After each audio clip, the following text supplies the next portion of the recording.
Oke. Assalamualaikum warahmatullahi wabarakatuh.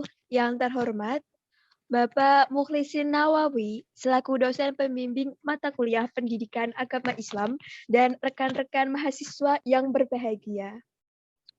Puji syukur marilah kita panjatkan kepada Tuhan Yang Maha Esa yang telah memberikan rahmat dan hidayahnya kepada kita semua sehingga kita dapat hadir di presentasi kali ini dalam keadaan sehat walafiat.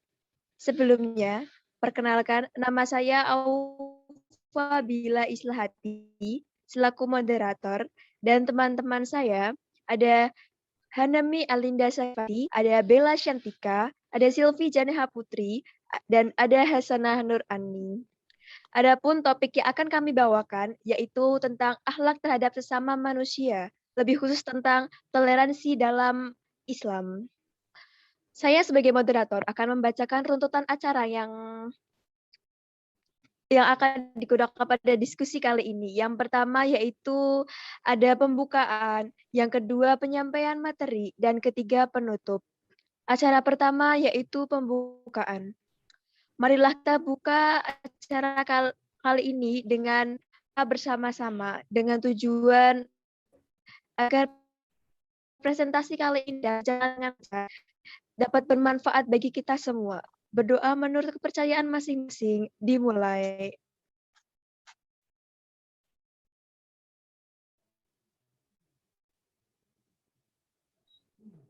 Doa penyam yang akan disampaikan oleh Saudara Hanami Alinda Sakifanti. Kepadanya kami persilahkan. Baik, terima kasih, Alfa.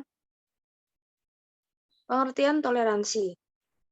Dari bahasa Arab, tasamuh as-samahah merupakan konsep modern untuk menggambarkan sikap saling menghormati dan saling bekerja sama di antara kelompok-kelompok masyarakat yang berbeda, baik secara etnis, bahasa, budaya, politik, maupun agama. Contoh dari toleransi dalam Islam yaitu tidak ada paksaan dalam agama, bagi kalian agama kalian dan bagi kami agama kami. Toleransi merupakan bagian integral dari Islam. Menurut ajaran Islam, toleransi bukan saja terhadap sesama manusia, tetapi juga terhadap alam semesta, binatang, dan lingkungan hidup.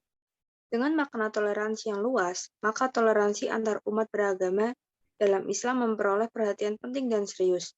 Apalagi toleransi beragama adalah masalah yang menyangkut eksistensi keyakinan manusia terhadap Allah. Ia begitu sensitif, primordial, dan mudah membakar konflik sehingga menyedot perhatian besar dari Islam. Berikutnya konsep toleransi dalam Islam. Secara doktrinal, toleransi diharuskan dalam Islam.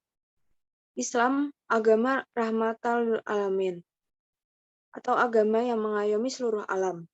Ini berarti bahwa Islam bukan untuk menghapus semua agama yang sudah ada. Islam menawarkan dialog dan toleransi dalam bentuk saling menghormati.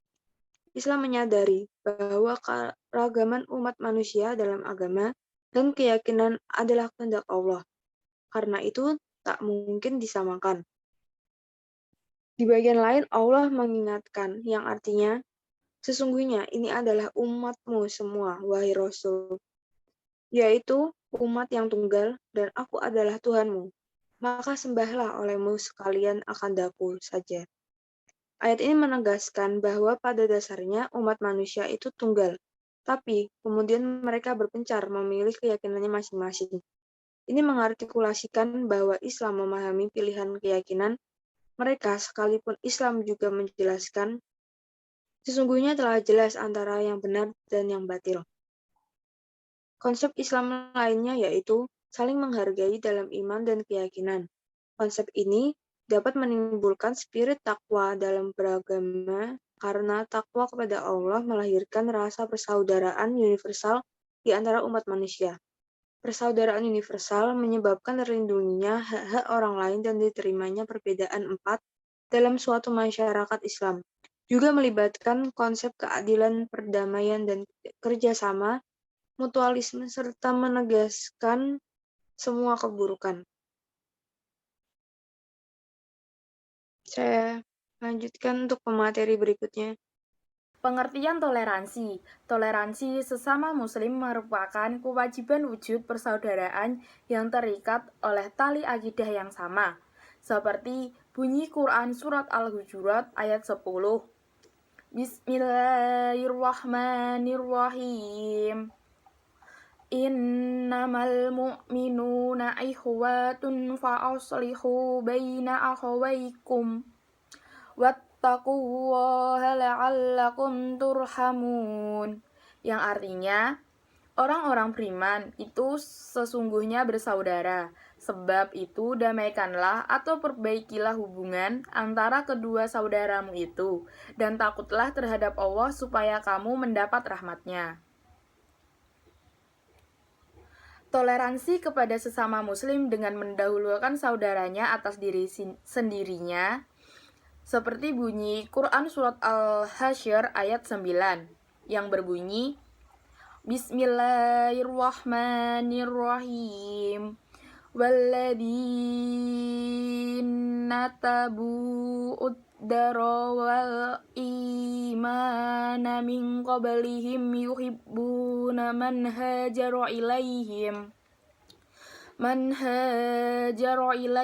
wa la yahiduna fi sudurihim hajatan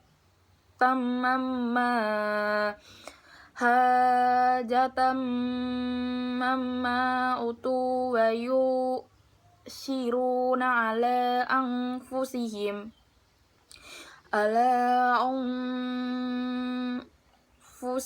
walau kana bihim khasasah wa man yuqaw suha nafsih faulaika humul muflihun, yang artinya, dan orang-orang yang telah menempati kota Madinah dan telah beriman sebelum kedatangan mereka atau kaum muhajirin, mereka kaum Ansor mencintai orang yang berhijrah kepada mereka atau kaum muhajirin, dan mereka tiada menaruh keinginan dalam hati mereka terhadap apa-apa yang diberikan kepada mereka, dan mereka mengutamakan orang-orang muhajirin atas diri mereka sendiri, sekalipun mereka dalam kesusahan.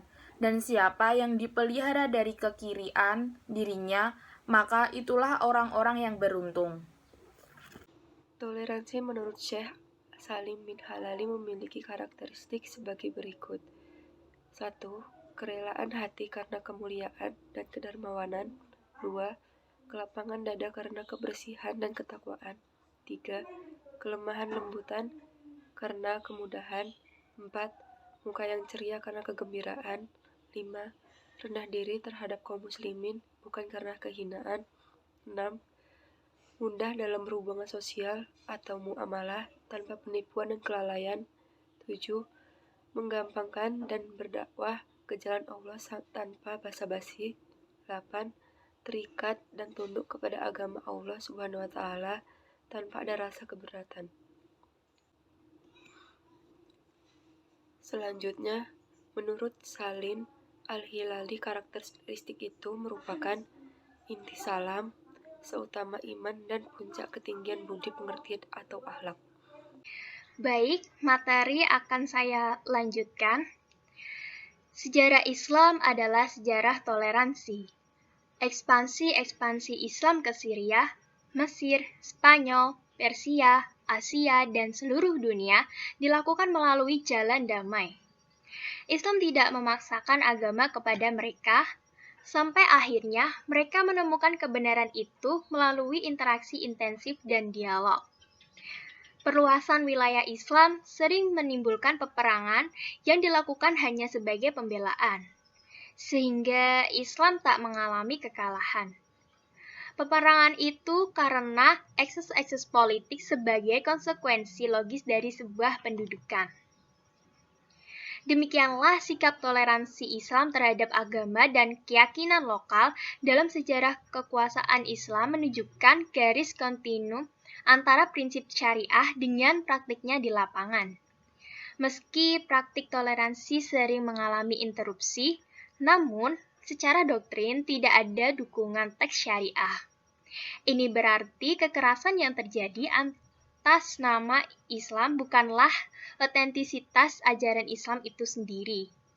Bahkan bukti-bukti sejarah menunjukkan bahwa pemerintah-pemerintah Muslim membiarkan bekerja sama dan memakai orang-orang Kristen, Yahudi, Sabiun, dan penyembah berhala dalam pemerintahan mereka atau sebagai pegawai dalam pemerintahan. Dan toleransi ini secara relatif terus dipraktikkan di dalam sejarah Islam di masa-masa sesudahnya oleh orang Muslim di kawasan lain, termasuk di Nusantara.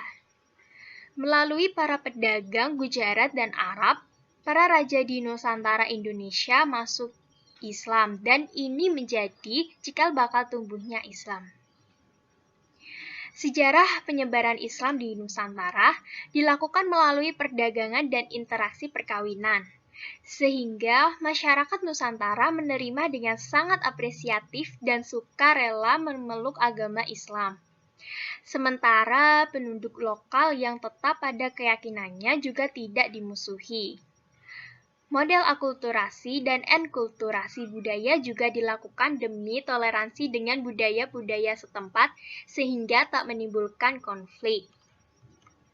Seperti apa yang dicontohkan para wali songo di Jawa, misalnya, contoh sahih betapa penyebaran Islam dilakukan dengan pola-pola toleransi yang amat menakjubkan bagi keagungan ajaran Islam. Hingga hari ini, keinginan beragama Islam dengan segalanya menandai keberhasilan toleransi Islam. Ini membuktikan bahwa jika tidak ada toleransi, yakni sikap menghormati perbedaan budaya, maka perkembangan Islam di Nusantara tidak akan sefantastik sekarang ini. Terima kasih kepada teman-teman semua yang telah menyampaikan materi dengan baik. Baik, acara yang selanjutnya yaitu penutup. Tidak terasa sudah sampai di penghujung acara. Kami mengucapkan terima kasih kepada teman-teman semua yang sudah meluangkan waktu untuk mengikuti presentasi kali ini sampai dengan akhir. Dan besar harapan kami agar apa yang telah kami sampaikan dapat bermanfaat bagi kita semua. Apabila dalam penyampaian materi terdapat salah kata dan kekurangan, saya selaku moderator meminta maaf yang sebesar-besarnya. Wabillahi taufiq wal hidayah. Wassalamualaikum warahmatullahi wabarakatuh.